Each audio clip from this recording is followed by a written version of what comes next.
Depuis l'entrée en vigueur de la loi 27, qui modernise le régime de santé et sécurité au travail, les employeurs au Québec ont de nouvelles obligations, lesquelles, mon nom est Annie Bourque, journaliste, rédactrice à pratiquerh.com, une plateforme propulsée par la Fédération des chambres de commerce du Québec. Aujourd'hui, je m'entretiens avec Maître Georges Samoset-Fournier, qui travaille chez DS Avocats, qui conseille beaucoup d'entreprises au Québec, justement sur la culture de prévention dans nos milieux de travail. Bonjour. Bonjour, Mme Bourque.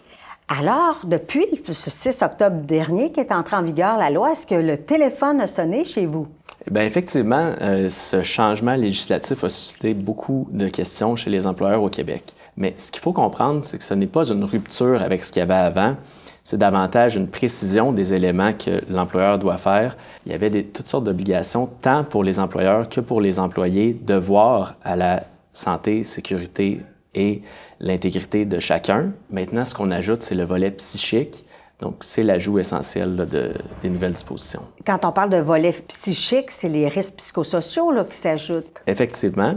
Donc, dorénavant, les employeurs qui comptent 20 employés et plus doivent compter sur un comité de santé et sécurité. Ce n'est pas une nouvelle invention, ce comité-là. La distinction, c'est que c'est maintenant obligatoire, tandis qu'auparavant, ce n'était obligatoire que pour un certain nombre d'employeurs.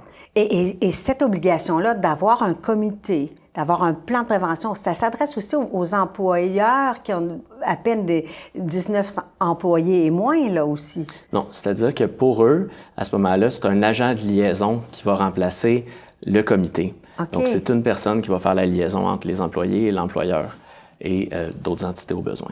Donc, cet agent de liaison-là joue aussi un rôle important. Effectivement, il va contribuer au plan d'action de l'employeur. Si on revient au groupe d'employeurs qui ont 20 employés et plus, bien, à ce moment-là, il doit y avoir un programme de prévention. Tandis que dans le cas de ceux qui sont 19 employés et moins, à ce moment-là, c'est ce qu'on appelle le plan d'action. Mais dans les faits, les grands paramètres de ces documents-là demeurent les mêmes. Donc, l'employeur doit mettre de l'avant son devoir de prévoyance, d'efficacité et d'autorité. Qu'est-ce qu'on entend par ces éléments-là? Pour le devoir de prévoyance, bien, la grosse composante, c'est l'identification des risques qui doit comprendre l'identification des risques psychosociaux. Ensuite, pour l'efficacité, bien, c'est de mettre les mesures de l'avant et de les mettre en place. Puis au niveau de l'autorité, bien, c'est de prendre les mesures advenant que les mesures ne soient pas respectées pour qu'elles le deviennent.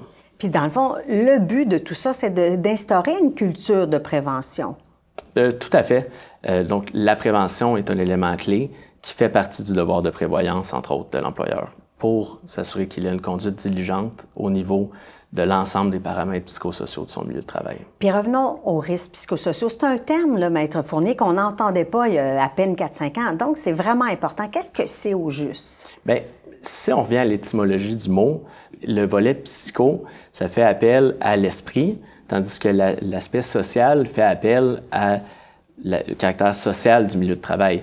Donc, ce ne sont pas des nouveaux éléments, mais effectivement, c'est un texte qui est nouveau dans le cadre de la loi. Maintenant, qu'est-ce que ça veut dire, les risques psychosociaux? Il y a toutes sortes d'éléments qui doivent être pris en compte et l'analyse se fait au cas par cas.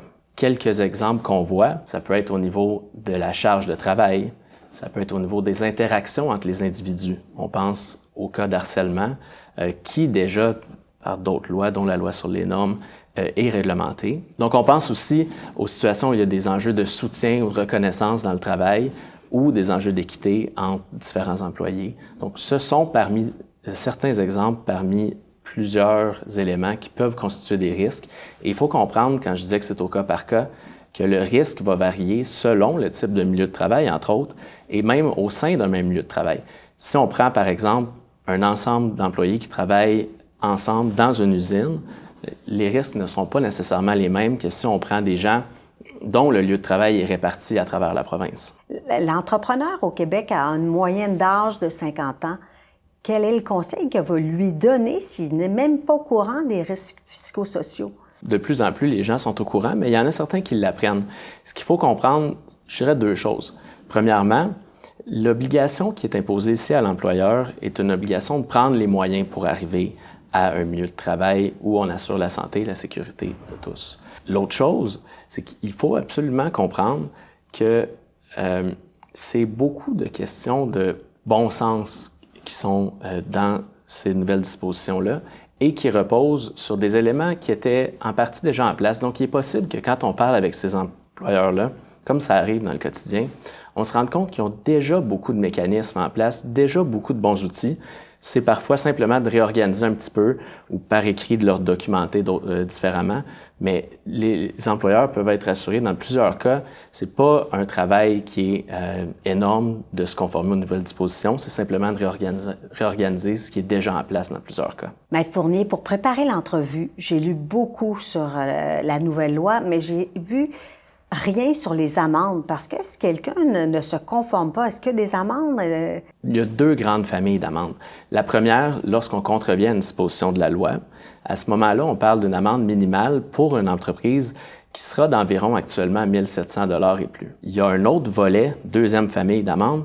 Dans ce cas-là, on est lorsqu'on compromet gravement et directement la santé ou la sécurité de quelqu'un, ce qui peut être le résultat, entre autres, d'une situation où il y a un enjeu psychosocial. Et si il y a des conséquences qui surviennent à ce moment-là, bien, il peut y avoir une amende qui est beaucoup plus salée. On parle à ce moment-là d'un montant de plus de 15 000 $ pour une première offense pour un employeur. Donc, ça peut aller très loin. Puis, il y a aussi des contraintes majeures qui découlent de ça aussi. Bien, c'est pour ça que, advenant qu'il y ait des constats d'infraction, il faut que l'employeur fasse l'évaluation de la situation. Idéalement, on s'assure qu'il n'y en ait pas, mais si on est là, il faut prendre le temps de regarder la situation.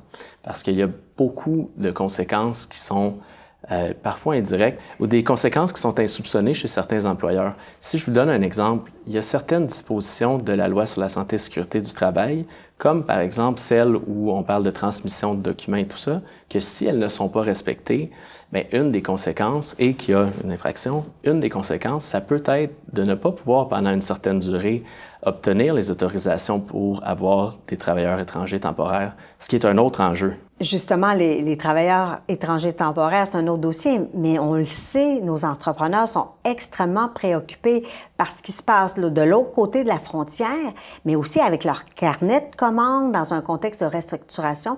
C'est quoi votre conseil? Bien, effectivement, nous, quand on travaille avec des entreprises, on veut toujours qu'elles puissent faire ce qu'elles font de mieux, les biens et services qu'elles offrent. Donc, il y a de l'assistance externe qui peut être donnée pour se conformer à une nouvelle disposition, mais comme je le disais, il faut aussi qu'il y ait une compréhension que ça peut être saisi et ça peut devenir une opportunité pour ces employeurs-là de régler ou d'améliorer d'autres situations auxquelles ils peuvent être confrontés. Quand on pense aux enjeux psychosociaux qui créent parfois de l'absentéisme, des situations comme ça, bien, c'est certain que si on prend les bonnes mesures, qu'on les enraye ou qu'on en fait diminuer les effets, ça peut être très positif et être totalement arrimé avec les objectifs et la stratégie de l'entreprise. Dans le fond, Maître Fournier, je retiens qu'il s'agit là d'une belle opportunité. Bien, effectivement, les dispositions sont là. Le législateur nous a dit qu'est-ce qu'il voulait et les principes que tant l'employeur que l'employé doivent contribuer demeurent. Donc, c'est ce qui doit être fait. Merci beaucoup, Maître Fournier, pour ces explications. Merci à vous pour l'invitation. Et je vous invite à nous suivre sur notre plateforme pratiquerh.com pour d'autres capsules en santé, sécurité au travail et d'autres articles. Merci et à bientôt.